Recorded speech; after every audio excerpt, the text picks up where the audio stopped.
Hey there. Welcome to Spiritual Unraveling with Ashley and Nate, a podcast about the sometimes messy process of spiritual awakening. We invite you to listen in as we discuss spiritual topics and themes showing up in our personal lives and out in the broader world. We promise to always bring our grounded and lived experiences to the exploration of these topics. We know that the process of awakening can sometimes be lonely and even scary.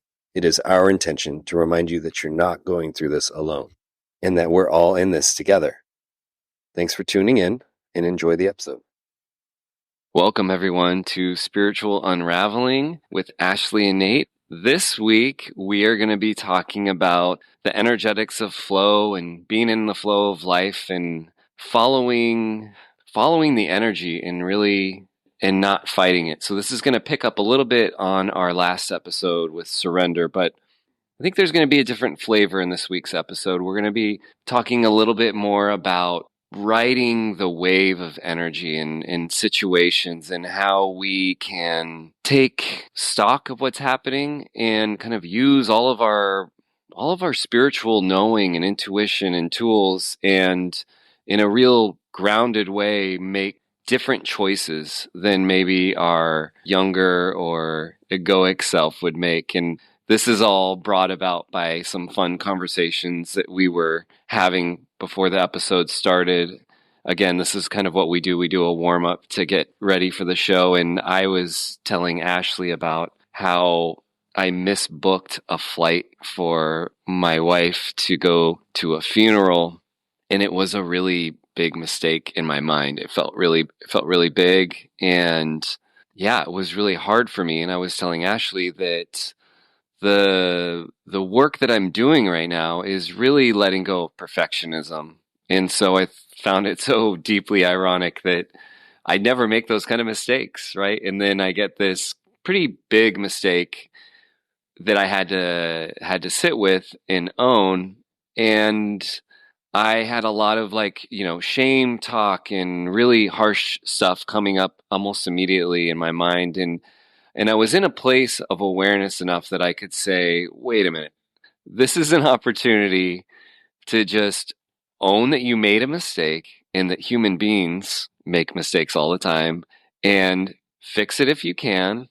And if you can't, let the situation just unfold and it's going to be okay. And just that little reframe in the moment when I'm at the airport waiting to repick my wife up because she found out at the counter where she was trying to get her boarding pass. So it was embarrassing for her. It's embarrassing for me. Nice and heightened situation to really get this point taken home for me. But it was okay because I was willing to, in that moment, do a switch. So I just consciously tuned in and said, I can feel my old patterning come up and I don't want to go into that. And I don't want to be in the flow of that energy. That's just going to lead me down a path I already know, very well worn. I want to see where this goes. And so I wrote it and I rode the feelings and, the story kind of went on. It worked its way out.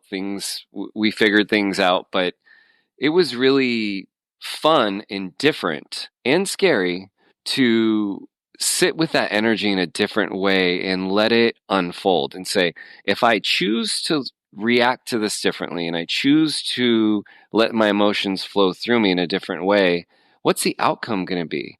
And it was really beautiful because there was a lot of beautiful kind of messages from the universe that were acknowledging that it was actually working out for everyone's best interest. And there was all these different synchronistic things that showed up along the way to kind of confirm that. And it let me have really strong evidence that, okay, indeed, this style of handling a situation can work incredibly well and definitely a lot better than my normal beat myself up sort of way of handling it. That's my initial story. Ash, what's going on? How are you living in the flow of energy and what opportunities or adventures are showing up for you? Well, I'll share in a minute, but I just wanted to highlight the opportunity for healing in that situation, in that moment when you had this awareness or this consciousness of how you would normally process it and probably try to fix it, Yeah. so that you could maybe fix the part of you that made a mistake or was not perfect or disappointed people. And instead, like allowing all of the emotions and everything just allowed you to be somebody who makes mistakes. You're human. You're allowed to make mistakes. These are these opportunities for wholeness and freedom, because if we're not bound by perfectionism, if we're not bound by, I can't ever make a mistake, then we can see this bigger picture, which is, oh, the energy just wasn't flowing in that way. Yeah. So maybe even it is for everybody's highest good that you made this quote unquote mistake. And so we can't really access that greater, higher perspective until we get out of our own conditioning, our own little prison we had put ourselves in, that we have to be perfect. So it's a really good example of how to just work with it. And in this situation, maybe it wasn't so high stakes. And so it allowed you to really drop into the feeling and everything. But I also just love that in having these conversations and keeping these principles alive in our lives and practicing them, this is what they're for. Yeah. This is what it's all for, is to give ourselves these opportunities and these moments to disrupt our old way of being and create new ways of doing. So, yeah. And I have been feeling in the last couple of weeks this kind of intuition around letting things flow, letting things move that need to move, letting go of what maybe some patterns that I've been holding on to for a long time that have been surfacing, just letting them move out on their own and seeing where the energy is going. So I've been, in the last couple of months, I've shared with you, Nate, that I've been really getting into health. And part of that has been having a daily exercise routine. And it's just amazing, the gifts from that, just moving your body. I mean, there's just so much good feeling you get from it.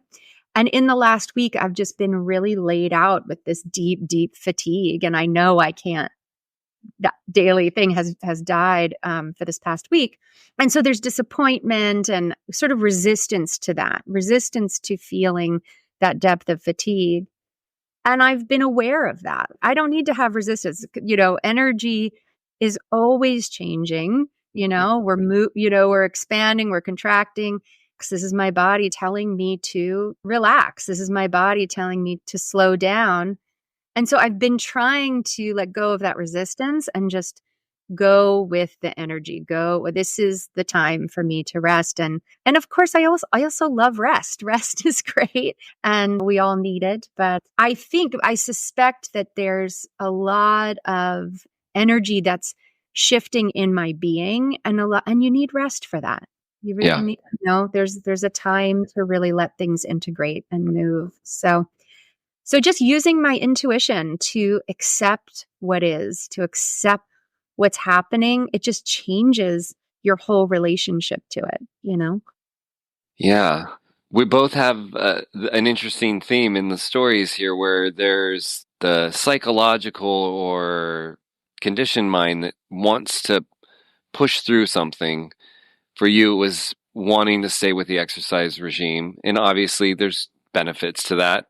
For me, it was wanting to fix the flight air, which in my mind would have reconciled the problem. But then looking at the reality of what is the energy showing you, and how much would you be like bucking the current? How much would you be really going into the headwind, so to speak, if you were to be doing that? And for you, illness or fatigue shows up in this way that really says the energy is saying slow down. The energy is saying recuperate, re-energize, resource yourself, not push the energy out, not expend energy, which is what happens when we exercise, which can feel great, but you need a surplus of energy to do exercise, at least in most situations. And it was funny because in mine, when I was trying to fix the flight situation for my wife, I could make it work, but as I was telling you before we got on, it was going to cost like almost the same price as the ticket to get her onto the next flight, and then she was going to be getting in after midnight or something, and it was crazy. And then I'm coaching my son's soccer team, and I would have to have canceled the practice for everybody to get her there. And we looked at each other and we were like, so there's this funny thing. It's like the kind of egoic you should cultural pull of, well, if you can make it happen, make it happen. I mean, that's very American, right? That's very Western. Get it done. And I could feel it. And I love that part. That lives so strongly inside of me. That's a big part of my identity. But we were looking at each other as we're looking at these realities, and we're saying, do we want to do this? This is going to be really disruptive. And the signals, the subtle energy signals, and they weren't even that subtle, just this energetic signals from the universe were just stop signs everywhere. Like, no, if you do this, it's going to be incredibly disruptive. And it's funny because I'm bringing this other aspect of it up to just reinforce that, yes, we have to use our tools. We have all of these things. We have this knowing, and the energy of the universe is in constant communication with us, but it is also still life, and it's also messy. And in the moment, you still have these like really conflictual feelings, but all of that stuff with a few breaths and a few, like, just slow everything down, you can assess it in a way where you're trying to be what you and I talk about quite a bit, like living a spirit-led life. Okay, here's the really two choices. I can push through something, or I can sit back and I can be in flow, and I can take the energy and the signals that the universe is giving me and go with the flow. And it's also just, these examples are nice because it illustrates going with the flow can somehow indicate that things are going to be like easy or smooth. It's not that they're not easy or smooth, but the decision to is testing you or pushing you against your comfort zones. And then once you're in it, it's easy and smooth. When you surrender to it, it's not bad at all. But that decision point, I feel like that there's something in there where like that's the crux. And it's so funny. Am I going to go with the flow? And you realize you're the resistant point. You're like the resistor in the electrical connection. You're like, I'm slowing it down. I'm stopping the energy right here. I'm assessing, am I going path A or am I going path B? Which way am I going to channel this energy? One way has a lot, it's got a lot of resistance already built into it, and one way doesn't, but I have to consciously choose to release that and let it flow that way. Yeah, it's fascinating. Yeah. It made me think about yesterday. I had this epiphany. Of course, probably have thought about it a million times or heard it a million times, but it just came in kind of a cool way. I was thinking that so much of our culture is driven by some sense of productivity. Mm-hmm. And I grew up in a culture that really, really focused on productivity. And I had a lot of pride in my own work ethic and my own ability to be productive, and maybe the quickness of my mind. I thought I had a quick mind, and but just my ability to like make things happen and work hard and do. And I just had this thought yesterday. That might not be the point at all. In fact, I don't think it's the point at all of what we as humans are here to do in this human experiment. I think we have created this idea of productivity. So when you were just talking, I had this thought about like jumping trains. Like if you're on the productivity train or the perfectionism train, you really believe it. You really believe it. And your effort and your motivation and your energy is going to be as productive or as perfect or whatever is driving you. You can. And there's an innocence to that because you believe it, right? And when you start to like question that, who am I? What am I doing here? You ask these existential questions. You can start to see through that perfectionism. You can start to see through that productivity. But to jump trains, to really get on, okay, I'm just going to follow the flow of energy. And that means I'm not going to be productive for a week at all, Right. And so it's really, really takes a lot of trust to jump trains like that and to get into the flow. Once you're in the flow, like you said, it actually feels so much better. It feels supportive. It feels like synchronicities show up. There's a lot of benefits once you're there, but to have that trust, that ability to switch gears, I think that's what we're talking about. I think that's the edge of the podcast, which is to live a spirit-led life. You have to be willing to jump ship, or that's a different metaphor, but Yeah. switch gears and start to really trust the flow of life and see that it's working in your favor. Yeah. Yeah, I'm going to expand a little bit on your train because I love that. And I think to just illustrate the power of it, the aspect of it that's difficult is that there's constant reinforcement by everyone else who's on that train. And it is the biggest train in the station. It is the one it's driving everything. And you can be at the highest level of that train and you can have pretty good success in our culture. I mean, we see them. Those are the hustlers, those are the grinders, those people can carve out pretty, quote unquote good lives from the outside. We don't know what their mental or emotional life is like, but they can have kind of like that, what we see of as the trappings of outward success. But you can also see people who choose the flow side of life who also do quite well and live a very good life. But that train, that success grinder train, I'm valuable if I'm productive, is so scary because everybody is on it in some way and invested if they're kind of in the mainstream culture space. And I think part of the scariness is just really not being a follower and saying, this doesn't work. And so that, I think, again, that's part of that pivot point we're talking about. Living a spirit-led life is just saying, I need to switch trains. And there's going to be some awkwardness because some people are going to be like, this is the train.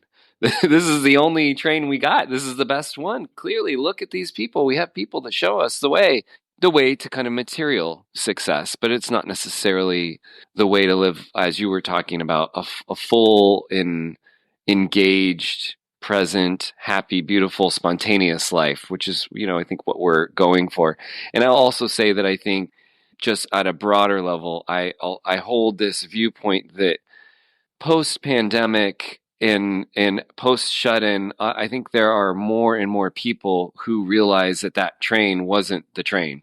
To keep using this analogy, this train, we're doing lots of train analogies here.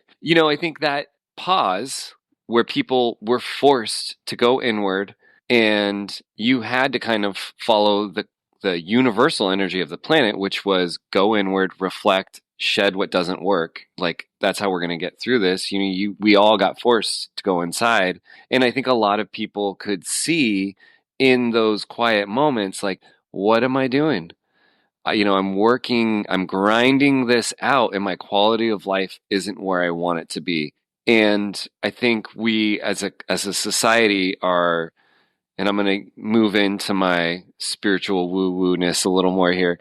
I think we're moving a lot from the solar plexus to the heart chakra. I think that's what's happening on the planet, is that we're literally moving from the 3D, from the third chakra, which is action, ego, identity, up into the heart, into this place of flow, which is just like, what is the universe showing you? Step into that energy, touch base with your heart, and see what feels more or less resistant. And you could do this as an experiment and just see how life works for a week or so. It's fascinating. I mean, flow is a really beautiful place to be.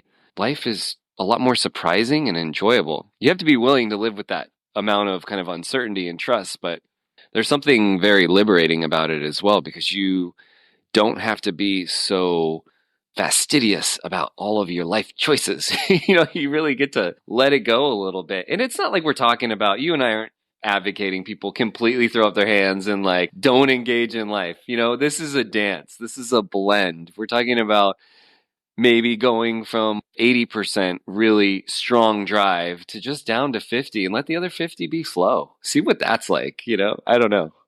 What do you Well, I think of love that? this. Well, I Yeah. love it. I love it. This is where I feel like we're going to nerd out. But let's break it down. Like, how Mm-hmm. would somebody jump trains. Like, how would somebody do an experiment? Let's break it down. In an experiment in getting into the flow of life. What would you recommend? What do you think? I think the signal point to switch tracks is these moments you and I both experience, these moments of discomfort. That's the access point. It's a portal of transformation. You get presented with something that's big enough that you are activated. And the challenging part is that you need to move into like a second or third level thought where you say, okay, pause, I'm activated. I'm sitting for a moment. What is this activation about? Why am I activated? It's almost always because of a underlining belief, and it's usually not a surface level belief. It's actually a belief much deeper than that. You don't even have to figure that out, but you just have to figure out, I need to stop and assess. I'm being triggered right now. And then in that moment, I think the invitation is to just actually do the thing that you wouldn't normally do. Now, don't do the polar opposite, because that's not necessarily what we're talking about. It's just, okay, how would I normally react? Assess the situation. I'm very logical. I love doing this. How do I fix this? Like with the flights, I'm like, I got home, I immediately started looking up new flight.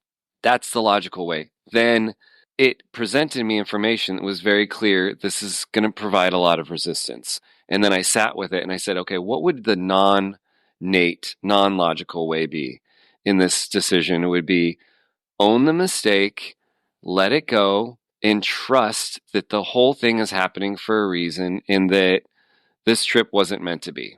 And my wife she was the one who didn't want to go after she found out she's going to be getting in after midnight. I think the way that we do it is that we use that troubling moment as the point of reflection and then pivoting and just say, okay, I'm going to do this differently right here and make a decision that feels kind of scary, but also in alignment. I don't know if I have a whole lot more than that, but I think that gets you onto a different path that is less the old path.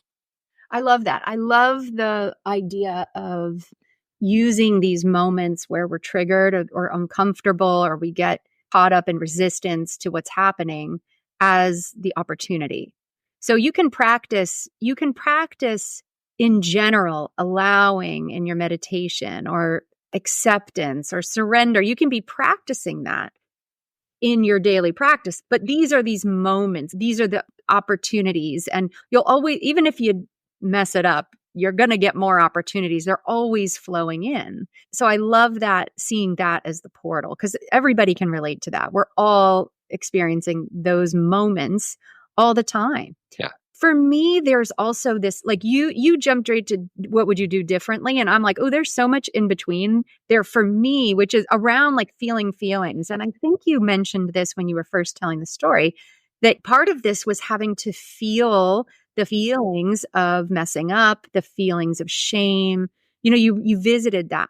Those feelings are usually, our egos are responding to those feelings like we have to get rid of them. We have to fix them. Like that's when the alarm bells go on. And so it's like letting yourself just feel your feelings. If you can give yourself a little time just to be in it, usually there's so much information in there in those feelings that can help you even know what to do differently. So there's an allowing of the emotions. I think that's the thing that I would do differently, is not just react to the discomfort by trying to get rid of it or fix it, but it would be to instead allow it to just be there. And in the allowing, I end up getting a lot of information about maybe that bigger perspective, that higher perspective or insight, or the other, options that I might do differently. But there is kind of bringing in that sense of allowing that I think is such a key to disrupting your default mode. Yeah, absolutely. Yeah, I think we're both talking about this in the same way, but what you're picking out in that situation is that the way that I was talking about, I was leaving a little bit on the table, which is what's in there, what's in those feelings, right? because there is a lot of information in all of those moments of discomfort, because they're really illuminating false belief systems. I believe that most of the negative energy that we have in our body, or that we feel as like negative emotion, is disconnection from source. So when we have a moment like that, where we are, like for me, when I was feeling shame or embarrassment or any of those feelings, those are interesting moments because they're highlighting a belief system I have, which if I don't examine it, I don't necessarily pull into awareness. And the belief system is I'm not valuable unless I don't ever make mistakes, and I provide, and I'm always kind of doing things perfectly in fixing, which is a belief system that I've been slowly dismantling over a long period of time. But then also, the other piece to that is that those feelings, that shame, the discomfort, the I'm not going to be lovable, all of those kind of feelings are also indications that my soul, my source is like, yeah, that's what you're feeling. And those feelings are basically rubbish. Like, they're not at all lined up with who you truly are. That is societal baggage, that's conditioning baggage, that's all of that stuff, and it's completely rubbish. And you know it's rubbish because it comes up, and what does it make you feel like? It makes you feel like trash. You're like, oh God, I'm sitting, you just know when you sit in a shame stew. It's like the worst. You're just like, oh my gosh, get me out of this. And I think that discomfort, which is our soul's signal that like this thought patterning, the way you're believing about yourself is so wrong that we're not gonna entertain it at all. We're gonna give you strong feedback. This is BS. This is not how we think of you. But for the human in the being sitting in the shame stew, what do we want to do? We are just like, get me out of this stew pot. This is the grossest, yuckiest feeling I've had. And so we just pull ourselves out as quickly as we can. And we're using techniques and patterns that we've built up over a lifetime and that society is getting us, which is like numb it with alcohol, go eat something sweet, placate and fix. All of these things is like, what's my quickest way to ease? But the funny thing is that the actual quickest way to ease is complete self-love and acceptance, and to just say, you made a mistake. Who freaking cares? And there's no reason to feel shame, embarrassment, any of these other things. It comes up and the feelings you then get to move through, but your soul is just like, that's not it. You're a fractal of God. You're a part of the divine. We don't make mistakes. This stuff is all part of the divine plan, or maybe the divine comedy, depending on what day of the week. Yeah, I love I love that you're introducing the accessing the divine, because divine energy is so neutral in that, yeah, there's nothing you could ever do that would not make you a fractal of God. Like, you're just fractal of God. Like, yeah. But I also wanted to just insert that, yes, those thoughts are rubbish. Those feelings are rubbish, but they're also there because it's what your ego came up with to protect you. And there's also, I think, a piece around staying with, when you stay long enough with that shame, and shame is the worst. I'm so glad shame is what. Fear is awful. Anger is pretty bad, but shame just feels like the absolute worst and must be avoided at all costs. It's like so awful. But when you can really let it be there, there's something really beautiful about how your little person created shame to protect you. And when you really get into the specifics of that, when you really get into honoring that, it's actually remarkable to see. And you can't ever see shame the same way again. You can't really see these conditioned aspects of yourself the same way again once you have this honoring of that sense of protection, right?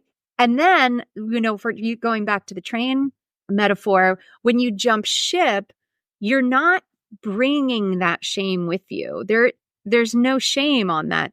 When you get into the flow, there isn't shame. I mean, you might decide, okay, I'll bring a backpack of shame, but it's a backpack of shame. You're not operating from shame when you're in that trust of divine flow. that's this process of like ego dissolution or a spirit-led life, is really seeing those operating systems for exactly what they are, how they got constructed, what was the purpose, and deciding you don't need them anymore. You don't need that protection. You have this other source. You're deciding to trust a different source. You're deciding to trust a different flow. And that's really hard for people. That is just really, really, really hard for people. We haven't been steeped, I don't think, long enough quite yet for that trust to take hold in a massive way. We're so disconnected from the earth. That's an amazing source. We're disconnected from each other, also an incredible source, and we're disconnected from what we can't see or feel with our senses. We're disconnected from this felt sense, from our intuition. So working on reconnecting to the earth, to each other, to your own divine guidance, your own inner voice, your soul, helps with that trust, that when to really let the energy move through you, see that it's moving for you, it takes a lot of trust at that point. So there's a lot of those practices. These moments are amazing opportunities, but there's also all this practicing you can do, connecting to the earth, connecting to each other, practicing allowing, practicing accepting. This is where meditation comes in, and all our devotional practices come in. Yeah. Yeah. I totally agree. And since we're using this example, my flight example, and I'm putting myself out there with all this, I will also say, because you brought up a really good point about sitting with and acknowledging the feelings. I did, in the midst of this, I did just take 10 minutes and I went by myself when I was kind of really feeling it. And I did what I talked about doing in the Surrender podcast. I did mirror work and tapping. And I started tapping, and I was looking at myself in the mirror, and I said, even though I'm feeling incredible shame and embarrassment, and there's a part of me that just like hates myself, I am choosing now to deeply and completely love, honor, and accept myself. And then as you're going through the tapping points, the first couple of series, you just say, you acknowledge the power that shame has. You're like, shame, you tap your face. You're saying, shame feels awful. I feel awful. I can't believe how embarrassed I'm feeling. All of this stuff. So as I'm talking about these things as portals of transformation, I don't want to undermine or lessen there is incredible discomfort here, and there is an amount of ownership. It's there. It's in the room with you, and you don't have to use the tapping. You can do any kind of technique, but I recommend something. It could be stepping outside. It could be earthing. It could be journaling, which would be fantastic, but some way of, as you were pointing out, the power of acknowledging those feelings, separating yourself a little bit from them so that you can work with the energy in a different way. Because when it stays so close to you, you're basically reactive, and it's almost like it's tethered to you. So you try to take steps away, forward or back, and if you haven't externalized those feelings, you haven't like taken them out and owned them and said, I'm feeling this, you're here, and you can kind of almost think like I can hold it and look at it, and it's just like, oh, shameful Nate, like sad Nate, what's this? If I don't do something like that and then do some sort of a reflective or integration process around that, then it just stays so close to you that you can't actually get away from it. It's like it shadows you the whole way, and I think that's when it can feel really disheartening, right? Like, because it feels like these feelings feels like your feelings are feeling you. It feels like you are your feelings, and you're a therapist. This is a huge amount of work that people are doing, just even at a psychological level. So how do we separate just a little bit here and really examine these narratives that we have? Yeah, I love that. It made me think of this question that I've been using lately, similar to what you're saying.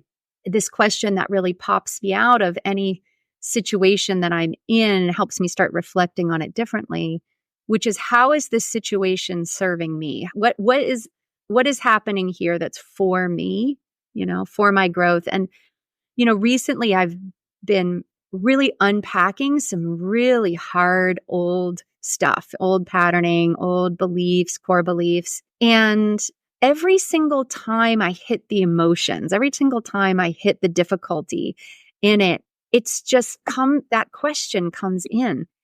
And I end up thinking, this is what I've been asking for. This is freedom, right? Freedom is being able to get to what's been operating unconsciously, and making it conscious, and then having choice. I have a choice. I can go the old way or I can go the new way.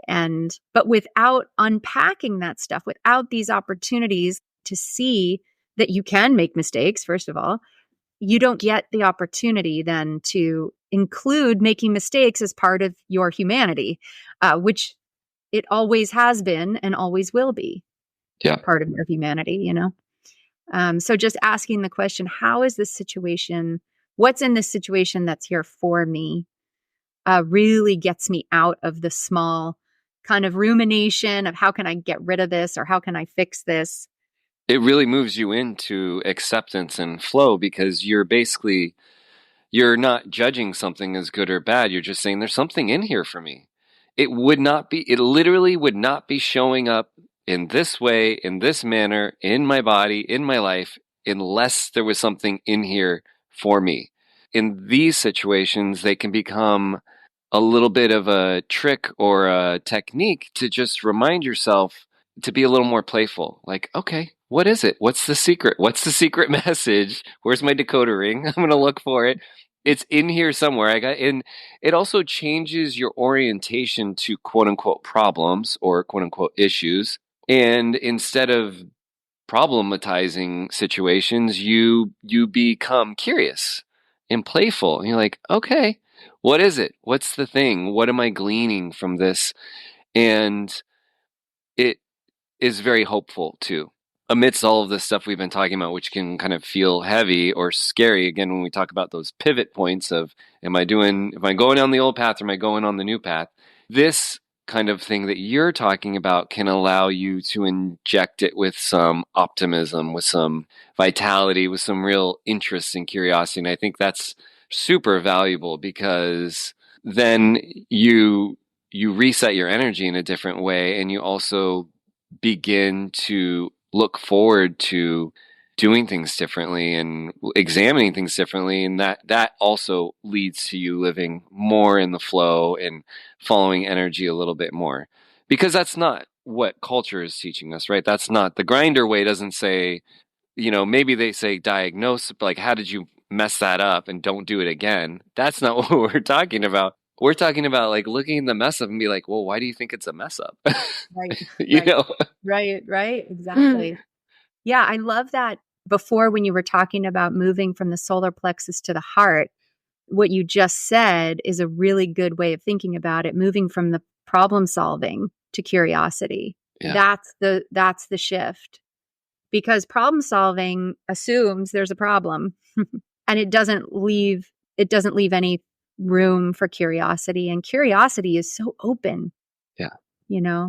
And as you sit with your feelings and you allow the discomfort, you might not get any answers right away, but I just want to say from personal experience, it's worth staying. It's worth staying with discomfort. Eventually something shifts, whether you get the insight or not. I am super excited about insight and I'm interested in all that, but honestly, it doesn't even matter if you get any insight.